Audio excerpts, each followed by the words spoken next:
Welcome into the Week 7 WCPO High School Football Preview. Dan Claskins, Greg Shoemaker, TriStateFootball.com. And Greg, that calendar has turned October, and with that, the stakes are as high as ever on the high school football gridiron on all sides of the river. Starting in Kentucky, where there's a lot of great district games this week, we got our eyes on a pretty fantastic non-district matchup as Ryle makes the trip out to Connor. Cougars coming off that big win last week. Ryle, they just haven't been able to get that marquee win quite yet. Yeah, the one thing about Ryle in this game, and there's two things that really come into play. Connor has, when they win big games, they haven't really enjoyed prosperity. And this is one of those games, can they get over that hump and get that second win after a big win?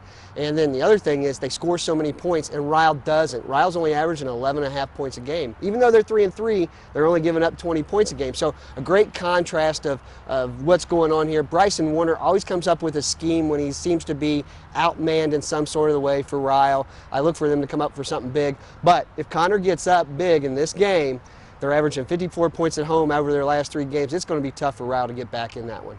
Our 9 on your sidelines matchup goes to Indian Hill, homecoming night for the Braves. The real story in this game, though, are the Mustangs of Madeira. After losing that crosstown showdown opener against CHCA, they've rolled off 5 straight victories. They're looking like a playoff team once again this year. They really are. They're only averaging or giving up 13 points a game over those in that 5-game span.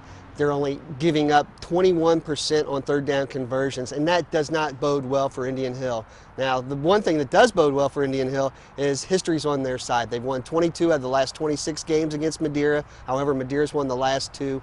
Look for Andrew McDoulan at Madeira. He's got 12.5 sacks this year, 14.5 sacks this year, 12 last year, 26.5 over the last 2 years. Look for him to have a big game. He just continues to put pressure on quarterbacks all season long. We go to the game we're going to be streaming live at WCPO.com for you. A big one in the GMC, a big one in Region 4. Sycamore with Greg Simpson brings that high-flying offense into Lakota East.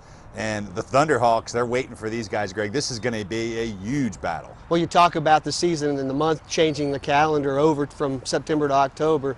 In September, Greg Simpson had 4 games, ran for 186 yards or more in all 4 of them, accounted for 16 touchdowns during that time. He hates to see the calendar flip the page. Now, this is a game where both teams are going to do one thing, run the football, run the football. We're not going to see any punches pulled here, and it'll be about taking care of the football.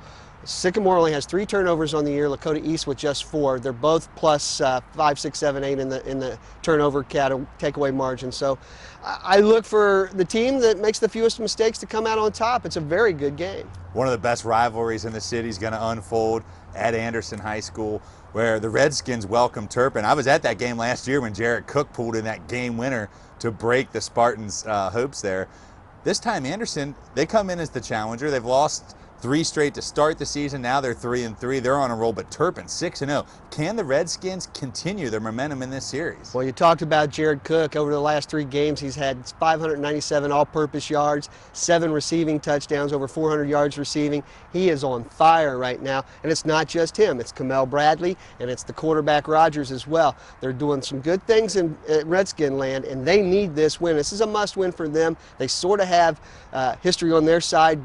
Turpin hasn't beaten them since way before 2002, 3, or somewhere in there. It's been a long time. But Turpin has also got Ryan Milliken coming back, one of their all-purpose players. And if he has a good game, he's been hurt, but if he comes through and has a big game, he could be the difference in the final score. Finally, our matchup takes us to the SWAC, the new form conference, and this one has all the makings of another classic game out of the conference. Is Northwest, and another undefeated team, the Knights. They play host to Edgewood. They rebounded nicely last week after a stumble in Week 5. Playoff hopes are at stake for the Cougars. They're really a big game for both teams. Absolutely, and the Hardman points aren't very good for either one of these teams, so this is a huge win to collect those second-level points for the Hardmans in Region 8. Northwest, they are playing with so much confidence right now. Chad Murphy's got that team believing. Edgewood, they run the ball, they pound the football. They got to continue to do that. They can't stray from that game plan, even if they get down in this ball game. But Rasheem Jones and Nolan Miller, those linebackers at Northwest, they're pretty special.